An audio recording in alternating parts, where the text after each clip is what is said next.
Breaking news from the stadium tonight as an anonymous fan foot the bill for 55,000 hot dogs, bringing that sweet tubed meat to everyone in attendance. Free dogs! Yeah! 55,000 hot dogs? What does that even cost? While the identity of this Frankfurter philanthropist remains anonymous, their all-beefy generosity will go down in history. The new Mega Millions. More to win means more to give. How you spend it is up to you. Yeah! For game odds and details, visit sceducationlottery.com. We've all done it. You see a headline but don't have time to read the whole story, or there's so much news you're not sure what is worth your time. I'm Colby Ekowitz, co-host of Post Reports, the weekday afternoon podcast from The Washington Post. Post Reports brings you what's relevant and revealing. Breaking stories, politics, wellness, culture.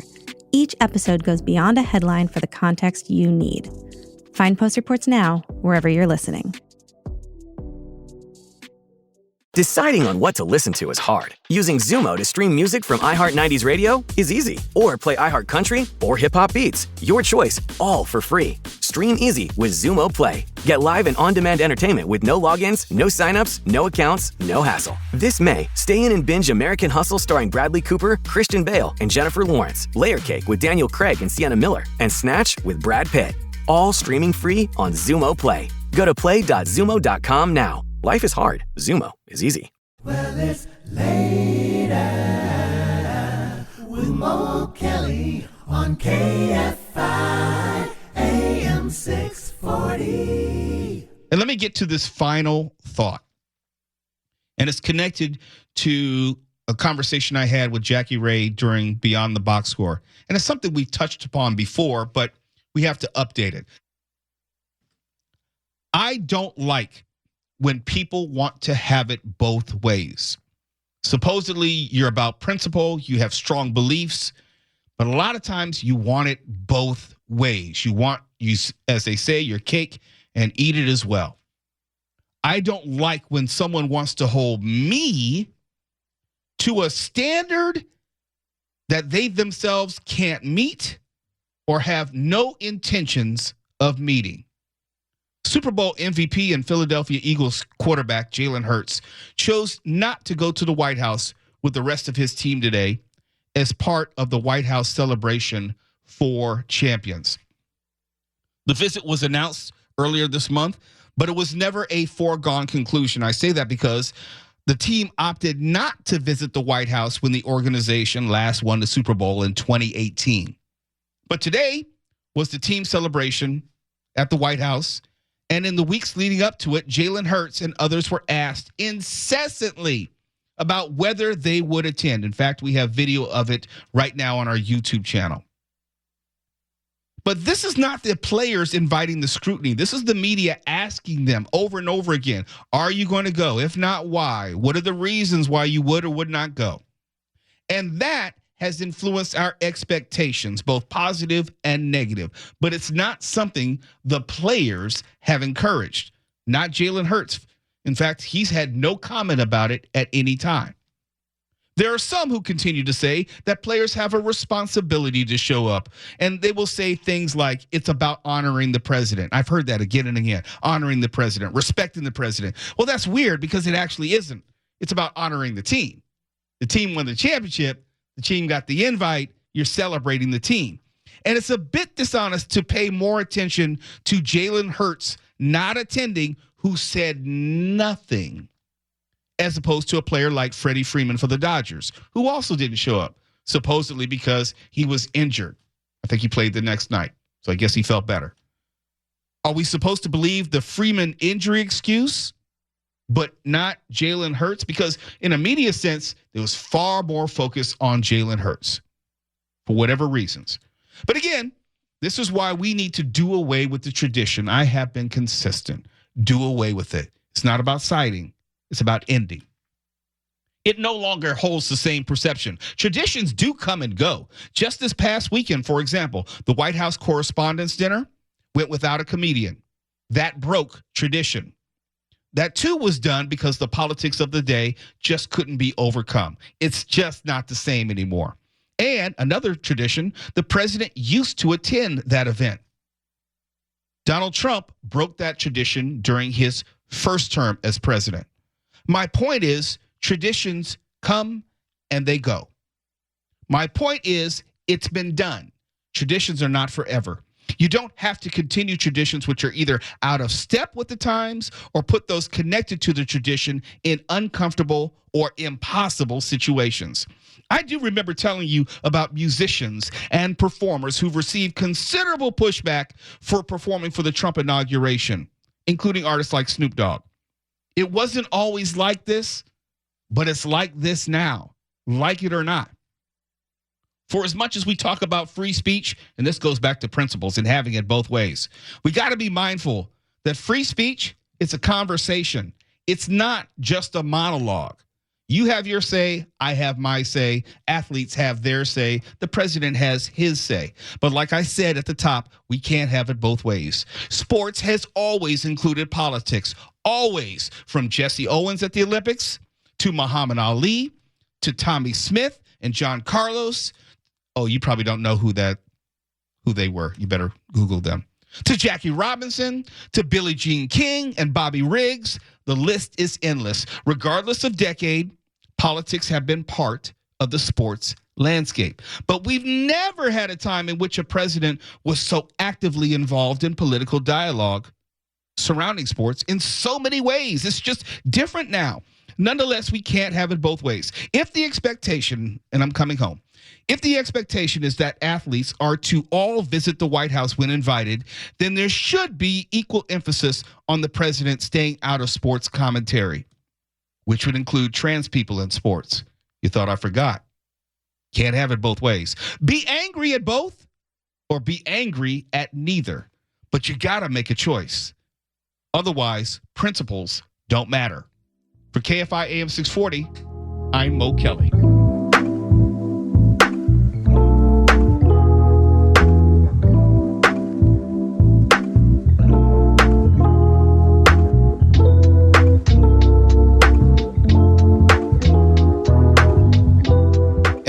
It's time for my final thought. And it's usually something that I've been thinking about either over the course of the day or even the course of the week. Just something that's just been bumping around in my head. And this is about manhood tonight, or at least the idea of manhood. This country, the United States, is obsessed with the idea of manhood. I mean, completely obsessed. I'm not talking about actual manhood, but the idea of manhood. Social media will have people proclaiming that they're an alpha male, as if you put it on social media on your profile, that somehow makes it true. It doesn't, by the way. But I'm not going to run past that. Social media has been a huge factor in proliferating this idea of manhood. Social media has been a huge factor in why we have these keyboard warriors who dare to say anything and everything to complete strangers, be it sexist, be it racist, be it homophobic, you name it. And it's done with so much bravado, knowing that there are no real consequences. Nobody's going to slug you in the mouth if you at least say it behind your keyboard. And you wouldn't dare say it in person, but that's not real manhood. But social media is rife with random incels cosplaying as actual men. But it's not just that. It's in the social media discussions and challenges. Remember the man versus bear debate? Largely discussed by women until men just had to insert themselves and jump into the discussion. It started on TikTok, if I'm not mistaken, and dissected whether a woman would be more in danger being stranded alone with a bear or man in the wilderness. Mind you, it was a women's discussion, but men just had to put their 2 cents in and reaffirm their manhood and assert their dominance and, dare I say, mansplain to women even more, telling women that they were wrong. I remember I was reading the comments. But basically proving the point to every woman who chose to deal with the bear and not the man. This week, as we discussed earlier tonight, the social media debate has been whether 100 men could take down one gorilla.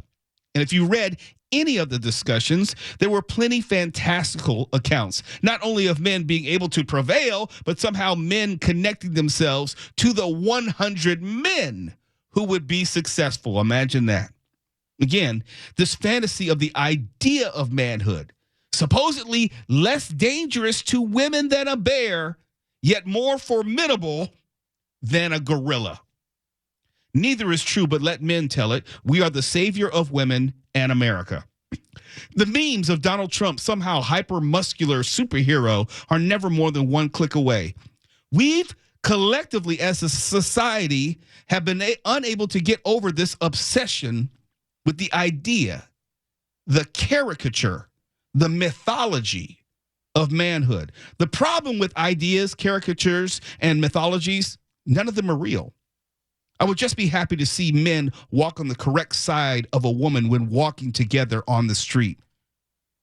Maybe stand when she enters the room and offer your chair, meaning at least publicly demonstrate some level of respect. There's that word again that we started the show with. Some level of respect for women. Start there. Real manhood has to do with how you treat women, from your mother to your sister to your wife. Talk about that on social media instead of trying to defend your gender in bear and gorilla conversations. Then we're getting closer to approaching real manhood. But here's the point. We're not concerned with real manhood, just the front-facing, two-dimensional, hyper-masculine movie trope. The whole quote, say what you want, do what you want, put women in their place, and not much else. You know, Andrew Tate, bro culture in 2025. For all the talk of how much we've supposedly evolved as a society, we're right back in 1979. Here's a clip from the TV show Good Times. It's almost like we went right back to 1979 thanks to a DeLorean at 85 miles an hour. Maybe that was when America was great. You don't know me yet, but I bet we have something in common. We all wish we were better functioning humans. Maybe figure out how to sleep better, have more meaningful relationships, cook more. That's Search for Practical Knowledge. It's my job at the Washington Post. I host a podcast called Try This. Every episode is like an audio class, and we learn together. I'm Christina Quinn. Now you know me.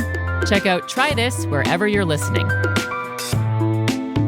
Deciding on what to listen to is hard. Using Zumo to stream music from iHeart90's radio is easy. Or play iHeart Country or Hip Hop Beats. Your choice, all for free. Stream easy with Zumo Play. Get live and on-demand entertainment with no logins, no signups, no accounts, no hassle. This May, stay in and binge American Hustle starring Bradley Cooper, Christian Bale, and Jennifer Lawrence. Layer Cake with Daniel Craig and Sienna Miller. And Snatch with Brad Pitt. All streaming free on Zumo Play. Go to play.zumo.com now. Life is hard. Zumo is easy. The wait is almost over. Get ready for the NFL season like never before with the highly anticipated 2025 NFL schedule release. Every rivalry, every rematch, every rookie debut, every game revealed. The dates will be set. Primetime matchups will be known, and the road to the Super Bowl starts here. The full NFL schedule release, Wednesday, May 14th. Get all of the details at NFL.com/schedule release. I'm Zing Singh. And I'm Simon Jack. And together we host Good Bad Billionaire, the podcast exploring the lives of some of the world's richest people. In the new season, we're setting our sights on some big names. Yep, LeBron James and Martha Stewart, to name just a few. And as always, Simon and I are trying to decide whether we think they're good, bad, or just another billionaire. That's Good Bad Billionaire from the BBC World Service. Find it on bbc.com or wherever you get your BBC podcasts. Discover Vizio's complete lineup of home entertainment. From stunning smart TVs to immersive soundbars, Vizio has you covered. Experience clarity like never before, bringing your favorite shows and movies to life. Plus, with Watch Free Plus built in, you'll enjoy free live and on-demand TV right out of the box. You can even stream your favorite music and podcasts with the iHeartRadio app. Ready to go on every Vizio smart TV, along with hundreds of other pre-downloaded apps. Ready to transform your home entertainment? Visit Vizio.com today. Maybe. I went with Ilona to one of those meetings where women talk about their problems. You know, all that silly talk about trying to better themselves. One of them women's groups? Florida, I'm surprised that you're wasting your time at a crazy ladies meeting like that. Look at you sitting here bumping your gums when you ought to be in there making dinner. James, you asked me to sit down. I think you said enough. Well, there's one thing I ain't got no patience with is women trying to push in and take over a man's job. James, that is not what women are after. lobster. Don't tell me, Florida. I see it every day. They're taking the food right out of our mouth. I think you said enough. Hey, woman, what's wrong with you? You don't tell me when to talk. So you done been to one damn meeting right away you flying in my face. James, that's not what it's all about. I'm gonna tell you, you've been driving everybody crazy running around here. Now you going to them women's meetings. I'm gonna tell you something Uncle Ed used to say, and maybe he was right. There's only 2 places a woman belongs, Don't Florida. say it, James. James, don't say it. The kitchen in the bedroom, Florida. The kitchen in the bedroom. When you view it through that prism, then of course Pete Hegseth can be incompetent and risk America's security by using Signal to talk about classified and sensitive information with family and friends, because he at least does push-ups on camera. That's more important than anything else in America in 2025. The visual of a man being masculine, not competent, not protecting a spouse, but just the visual of being strong, the visual of being an alpha male. Because only in America in 2025 are we more concerned with being called an alpha male than just being a good old-fashioned grown-ass man. For KFI AM 640, I'm Mo Kelly.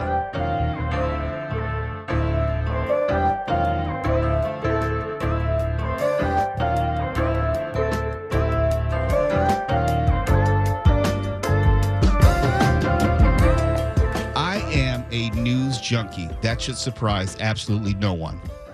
I start my day and end my day every single day reading the news. I'm talking about before the internet. Back then, I started every day, even while working in the music industry, reading the news. It was a great habit passed down to me by my father, who pointed out the different sections of a newspaper and the important information it imparted to readers. In fact, I never read the funnies or the comics in the newspaper growing up. I just wasn't interested. I wanted the actual news, both local and national. I was fascinated with it.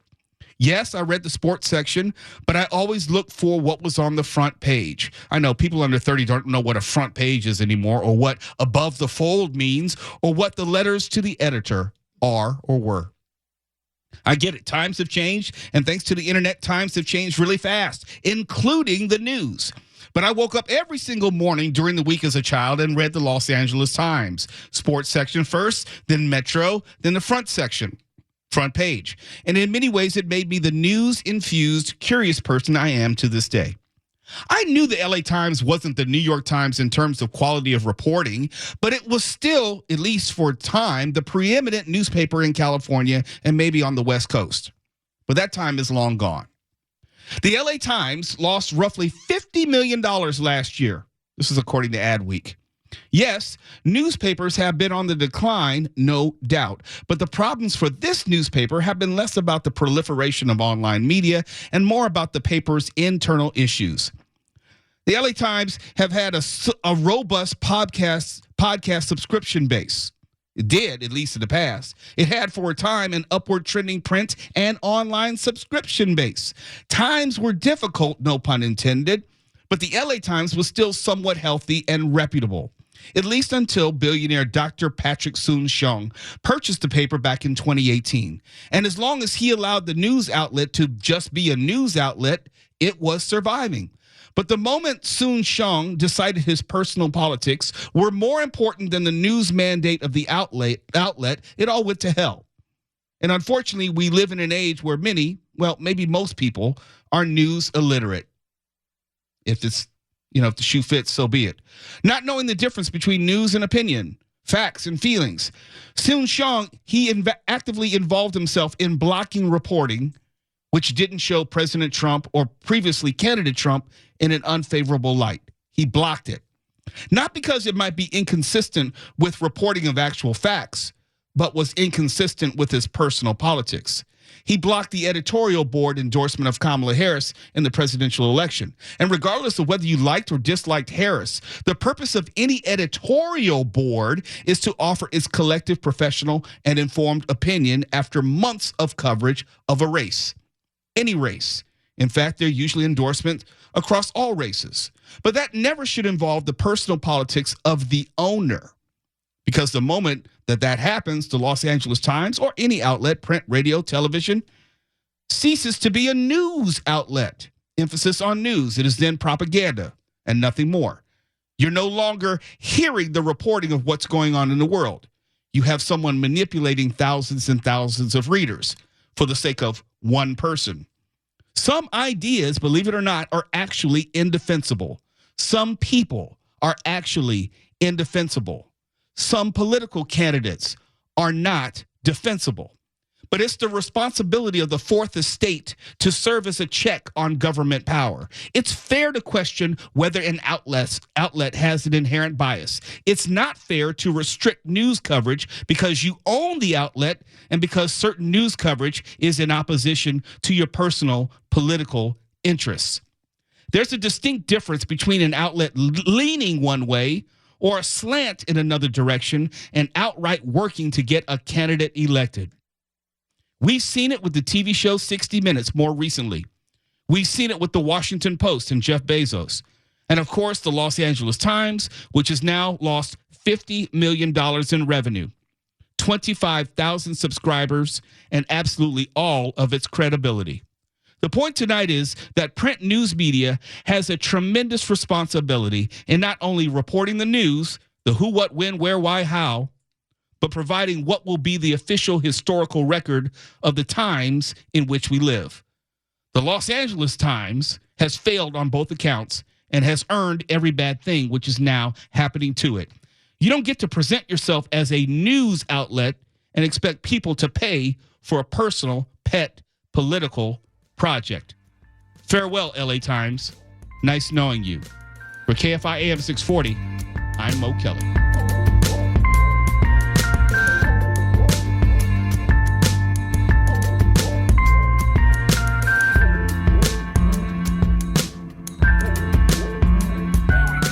Let's see how many cliches I can fit into this introduction of my final thought. It's time to get down to brass tacks. TACKS. Now the rubber is going to meet the road. It's white knuckle time. Let's get down to business. There's trouble right here in River City. FAFO. I think that's enough. The point is that we're getting ready to get a real sense of where this economy is headed in this month of May. The stock market is up, it's down, it's up, it's down, but still down overall for the year. It had a rally this week. Earlier this week, GDP for Q1, quarter one, was reported as negative 0.3%. That's down from 2.4% in Q4 of 2024. Put another way, if the GDP for Q2 comes back negative as well, we'll officially be in a recession. In the near term, though, we're going to get the April jobs report, and as of this commentary, job growth is expected to be cut in half from the March numbers. But speaking of jobs/unemployment, adjacent to that, the Labor Department reported yesterday that jobless claims jumped by 18,000 to 241,000 in the week ending April 26. That's the highest level since early October. Another indicator of a rapidly slowing economy. After easing slightly in March, mortgage rates rose again in April, returning to last year's levels amid market uncertainty surrounding government trade and economic policies, i.e. tariffs. A shift that is expected to slow buyer and seller activity. Now, that's according to Realtor.com. And if they're right, the housing market is now also going to slow. Another major economic indicator. But Mo, I'm not in the market to buy a house. Why should I care? Well, a slower housing market means less housing construction, which means fewer materials purchased, yada, yada, yada, blah, blah, blah. GDP is more likely to take another kick in the balls, and so forth. But let me make it even more local and more relatable. McDonald's U.S. sales shrank 3.6% during this first quarter, and that was just reported today. The company blamed, quote unquote, bad winter weather and a more cautious consumer due to, say it with me, economic uncertainty. Bad weather. Okay, whatever. But that drop is the worst in McDonald's USA revenue since the 8.7% plunge during the second quarter of 2020. And you might remember that was pandemic. But Mo, why aren't you talking about the prices of eggs? Sure, let's do that. Let's disregard all major indicators to talk about just one food item. On March 4th, eggs hit an all-time high, averaging $8.16 per dozen. March 26th, it was down to $2.92 a dozen. President Trump, looking at those numbers, thus far has delivered on his promise to bring down the cost of eggs. Not on day one, but eggs are less than before the election. The $2.92 was March 26th, but as of today, they're back up to $3.15 and rising again. So you can go celebrate with as many omelets as you like. Inflation, and there's a point to all this, but I want to lay out the facts. Inflation was 2.8% in February and 2.4% in March. We'll see what the threat and implementation of tariffs have done to the inflation rate. We'll find out very soon, May 13th to be exact. I say we'll see because everything from toys to tires to clothes mainly come from China. The tariff rate on China is presently 124.1%. You're going to feel that no matter what anyone else tells you. Like we told you earlier tonight about how Xbox raised their prices for consoles by $100, and Xbox doesn't even make their consoles in China. They're made in Taiwan. That should be a hint for what's coming. Here's some local proof. The Los Angeles port is expecting a 35% drop in cargo from Asia just next week. And that's according to the port's executive director, just announced today. Major American retailers have now stopped all shipments from China, and that contributes to around 45% of traffic in Los Angeles port. That means longshoremen will be out of work. Count on it. The final goods, which preceded the new China tariffs, have hit U.S. ports, meaning everything else going forward will be under the new tariffs. You, the consumer, will feel that starting next week, either in higher prices, empty shelves, or some combination of both. President Trump has argued that we will feel some short-term pain, and it's for a larger good. Maybe. But here's some more facts. Exactly 0 new trade deals have been made. 0. So we're still at the starting line. We haven't even gotten going yet. And just in case you don't know, each and every supposed new trade deal must be ratified by Congress. That's just civics. That's not me. That's civics. So it doesn't matter who may say we have a new trade deal with some country. It doesn't matter any news report that you see.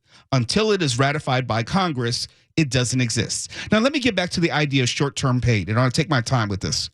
Not everybody's idea of short-term is even remotely comparable. Is it 6 months? Is it a year? Is it 2 years? The clock starts ticking on short-term, whatever that is, starting this month.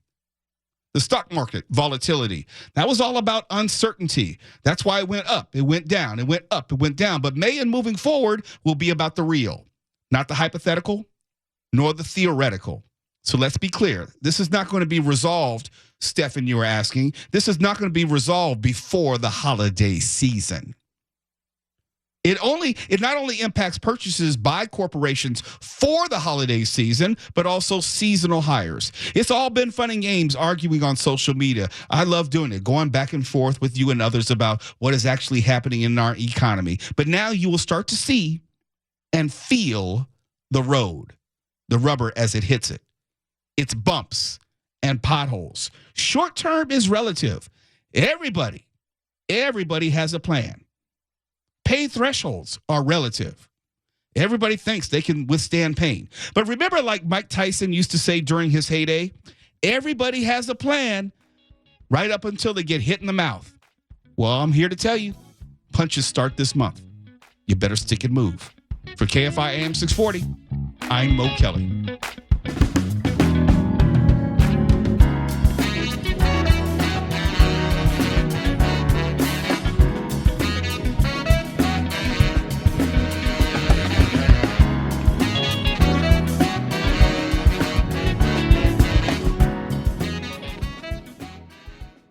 One lottery ticket makes a big difference for our state students. And when I say big, I mean bigger than jackpot big. Since 2002, South Carolina students have benefited from more than $6 billion in lottery-funded scholarships and grants, including the Life, Hope, and Palmetto Fellow Scholarships. With every lottery play, you're supporting our students, and that adds up in a big way. That's why education is our middle name. Learn more at sceducationlottery.com/betteryou.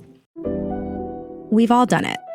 You see a headline but don't have time to read the whole story, or there's so much news you're not sure what is worth your time. I'm Colby Ickowitz, co-host of Post Reports, the weekday afternoon podcast from The Washington Post. Post Reports brings you what's relevant and revealing. Breaking stories, politics, wellness, culture. Each episode goes beyond a headline for the context you need. Find Post Reports now, wherever you're listening. Deciding on what to listen to is hard. Using Zumo to stream music from iHeart 90s Radio is easy. Or play iHeart Country or Hip Hop Beats. Your choice, all for free. Stream easy with Zumo Play. Get live and on-demand entertainment with no logins, no signups, no accounts, no hassle. This May, stay in and binge American Hustle starring Bradley Cooper, Christian Bale, and Jennifer Lawrence, Layer Cake with Daniel Craig and Sienna Miller, and Snatch with Brad Pitt.